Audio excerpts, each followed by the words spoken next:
नहीं रहते हैं तो आश्रम में कितनी एनर्जी रहती है। हमको ये डर सताता रहता है कि अभी हम जा रहे हैं बाहर तो आश्रम में रहने वाले लोगों की ऊर्जा, उनका आत्मविश्वास थोड़ा कम हो जाए। मेरे भैया प्रशांत जी तो वहां गए, अब यहाँ पर हम लोग बैठ के क्या कर रहे हैं।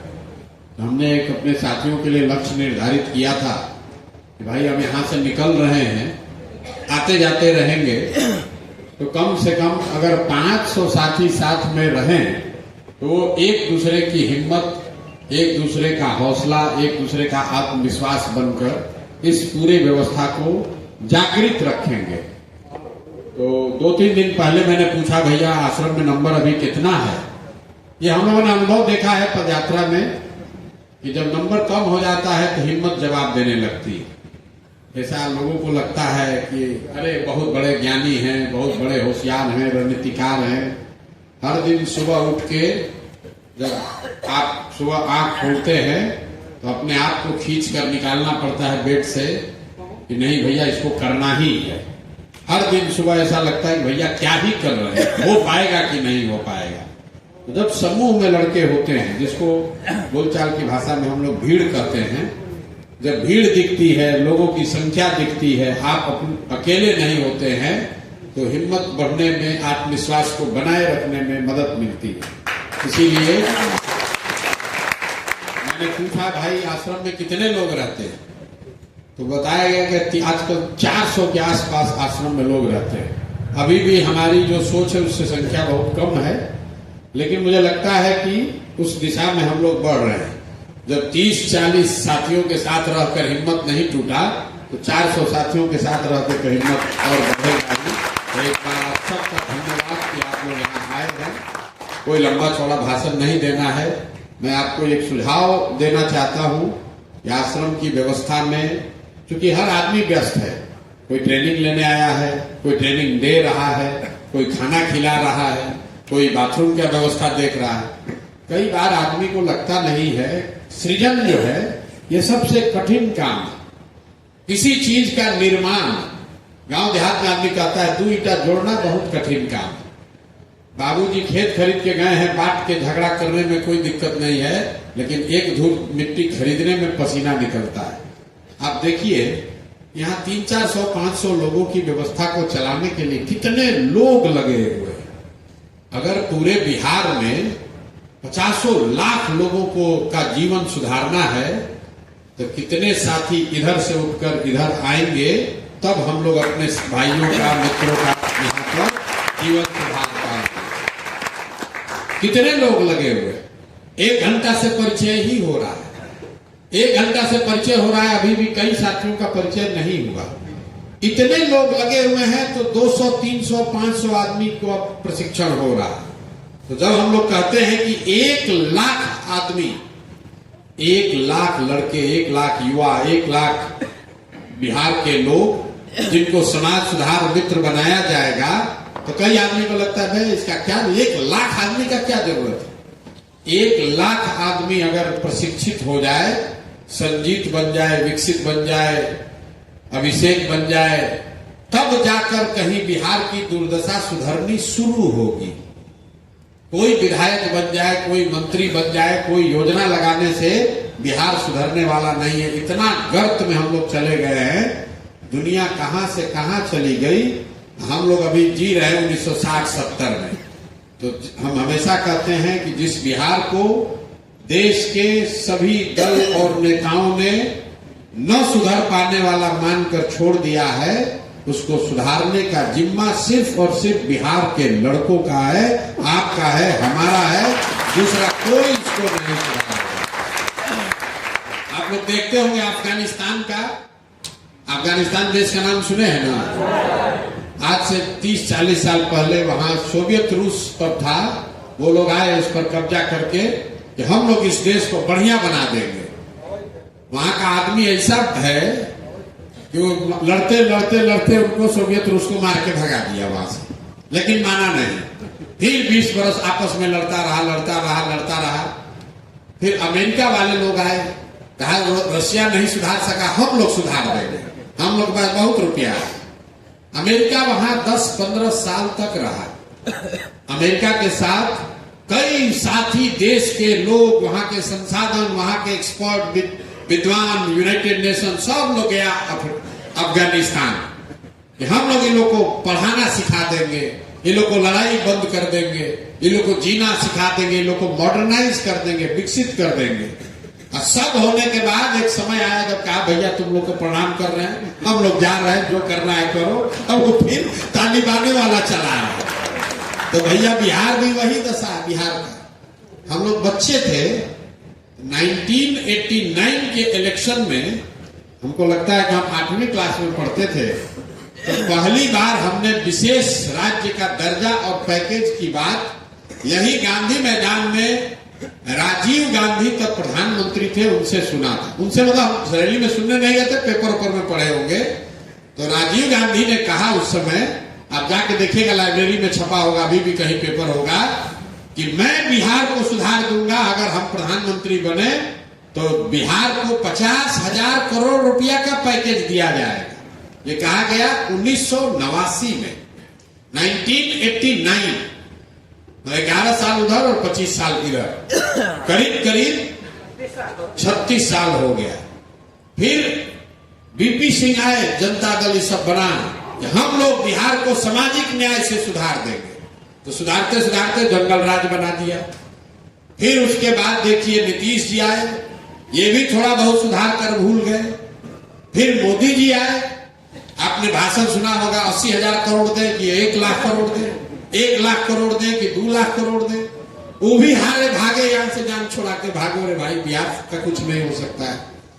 मैं आपको इसलिए कह रहा हूं कि कांग्रेस, लालू, नीतीश, भाजपा, ये चारों लोग बड़े दल, बड़े नेता कहीं न कहीं बिहार से हार मान के थक कर छोड़कर चला गया है, चलने तो सुधरने वाला नहीं।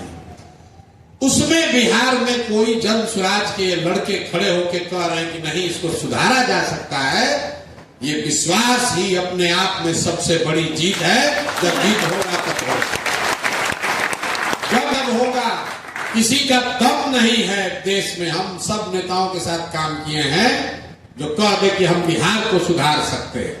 सड़क बनाना अलग बात है, लेकिन बिहार भी देश के विकसित राज्यों में शामिल हो सकता है। ये किसी नेता का दम नहीं है, और उसको बनाने में आप कंधा लगा रहे हैं, ये आपका योगदान है। बने या न बने, सफलता मिले या न मिले, इस बात को इतिहास के पन्नों से कोई मिटा नहीं सकेगा कि एक बहुत बड़ा प्रयास किया गया था, और करने वालों में वाहिनी उसका एक मुख्य अंग थी। तो हम आपको, मैंने पहले कहा लंबा चौड़ा भाषण नहीं देंगे, आपको सुबह में क्लास भी है, तो 2 बात बताकर खत्म करेंगे। हमारी माँ हमेशा कहती थी कि जो समाज को लंगर जो चलाता है वो भूखे नहीं मर सकता है। आप जरा सोच के देखिए, जो खाना बांट रहा है, चाहे बारात में बांटे, मंदिर में प्रसाद बांटे, लंगर चलाए, यहाँ कैंप में खाना खिलाए, या रोड पर कोई जगराता में पूरी की सब्जी बांटे, जो खाना बांट रहा है वो कभी भूखे नहीं मर सकता है। प्रकृति के नियम के खिलाफ है। ऐसा हो कैसे सकता है कि आप खाना बांट रहे हैं और आप भूखे मर जाए?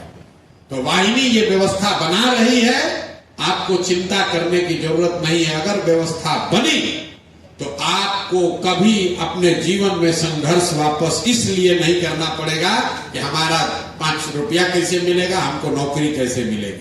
संघर्ष तो जीवन में रहेगा ही, लेकिन ये जब व्यवस्था बनेगी तो हर व्यक्ति को जो इससे जुड़ा हुआ है, जो वाहिनी है, जो बना रहा है, प्रशांत किशोर चाहे या न चाहे, उसको आगे बढ़ना ही बढ़ना है। आप देखिए मोदी जी प्रधानमंत्री बने, अगर उनके बनने में हमने कंधा लगाया है, तब मोदी जी हमको रखे कि न रखे, हमारा जीवन आगे बढ़ेगा ही बढ़ेगा, कोई रोक नहीं सकता।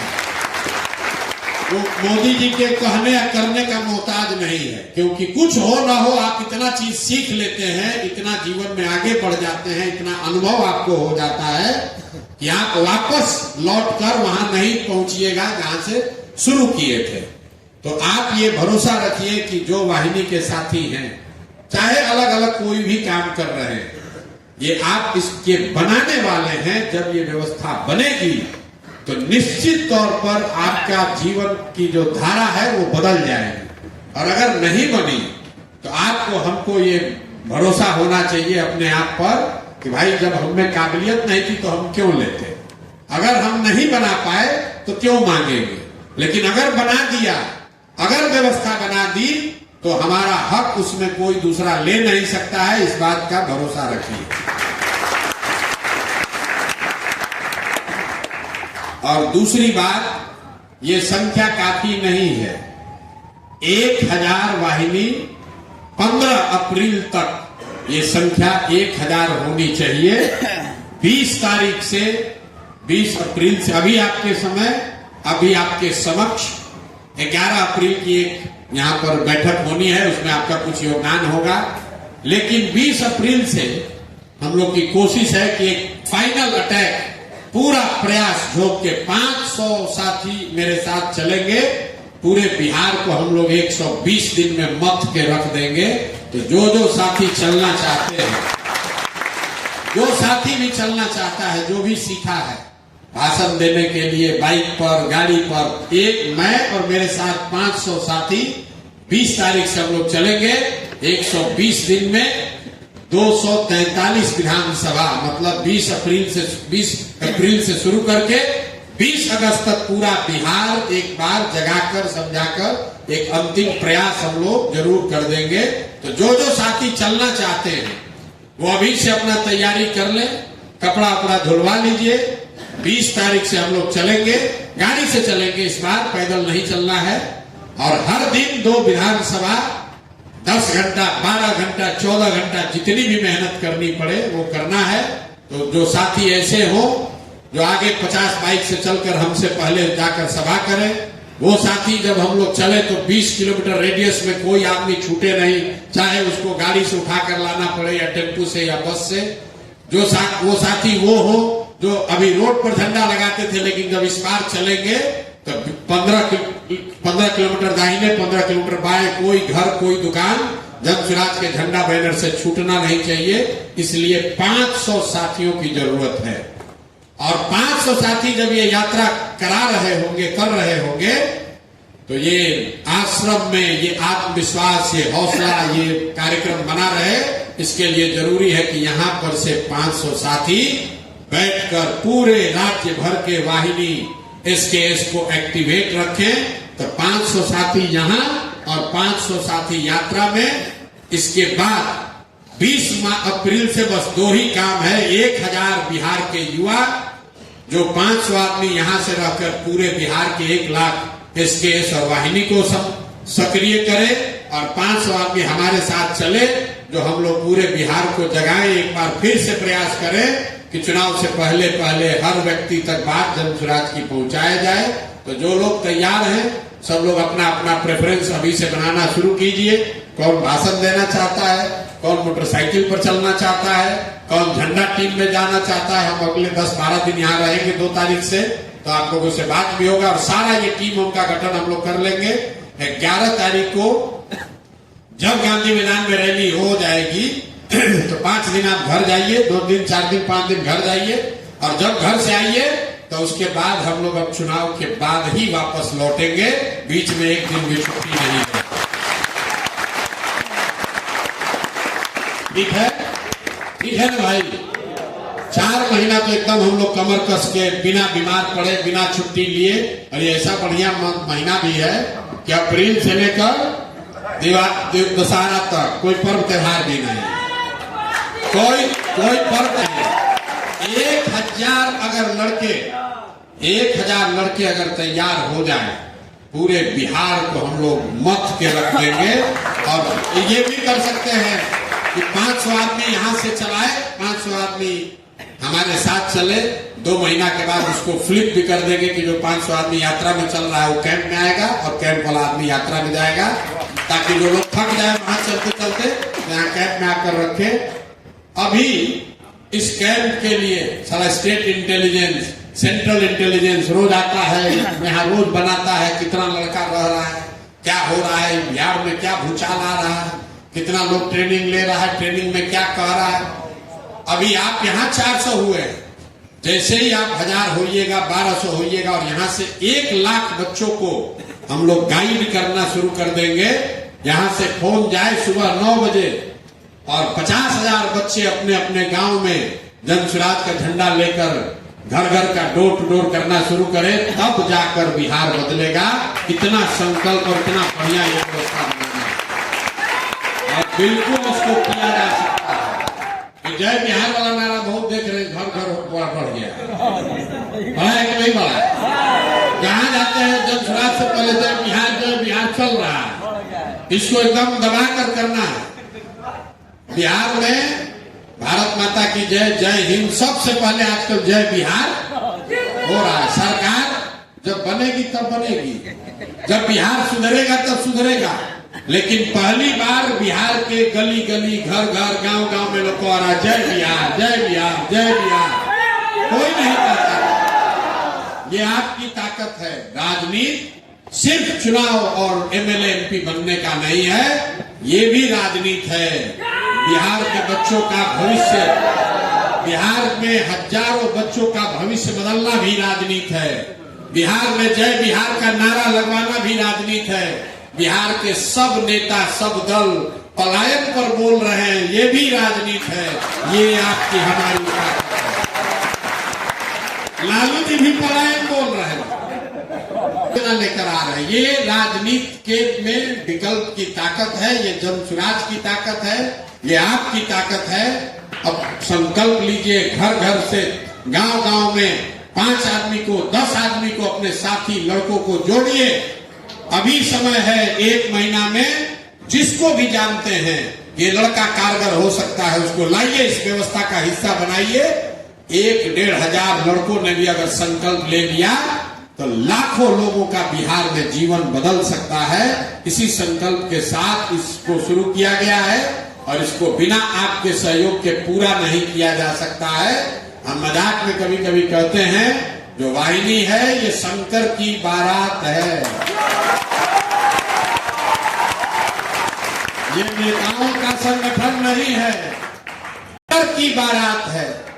कोई पढ़ा लिखा है, कोई बिल्कुल अनपढ़ है, कोई कपड़ा बहुत बढ़िया सलीके से पहनता है और कोई ऐसा भी है जिसको कपड़ा पहनने से मतलब नहीं है। लेकिन ये धुनी लोग हैं, एक बार धुन सवार हो गया तो जहां जाएगा वहां पर होकर ही आएगा। आप सबका इस पूरी व्यवस्था को बनाने में जो योगदान है वो प्रशांत किशोर या आपके यहाँ बैठे किसी साथी के रिकॉग्निशन का मोहताज नहीं है। आप इतिहास बना रहे हैं और ये आप भरोसा रखिए कि उस इतिहास को बनाने वालों में, जब आजादी की लड़ाई में लोग भगत सिंह का नाम ले रहा है, गांधी का नाम ले रहा है, तो कई ऐसे लोग जिनका नाम लोग नहीं लेते वो भी कहते हैं कि आजादी की लड़ाई में सैकड़ों, हजारों लोगों ने कुर्बानी दी है। तो ये हजारों लोगों के प्रयास, परिश्रम, आपके श्रम, आपके खून पसीने से ही इसको बनाया जा सकता है। एक प्रशांत किशोर इसको नहीं कर सकते हैं। 1000 लड़के, हजारों लड़के जब लगेंगे तब बात बनेगी। एक अंतिम आग्रह, आप लोग हफ्ते में 1 दिन ही सही, लेकिन पूरा आश्रम एक बार जरूर बैठिए, ताकि समूह की ताकत आपको जब भी आपका मन लगे, अरे भैया क्या कर रहे हैं यहाँ गंगा जी के किनारे बैठ के इतना लूक में, धूप में, धूल में, मच्छर में, तो जब आप साथ में बैठते हैं तो आपको लगता है कि नहीं, ये सही काम कर रहे हैं, कुछ सही करने के लिए जुटे हैं। 6 महीना की बात है, अपना हिम्मत अभी बना कर रखेंगे, बिना किए बगैर इसको मानेंगे नहीं। तो हफ्ते में 1 दिन ही सही जरूर हम लोग आश्रम की बैठक होनी चाहिए।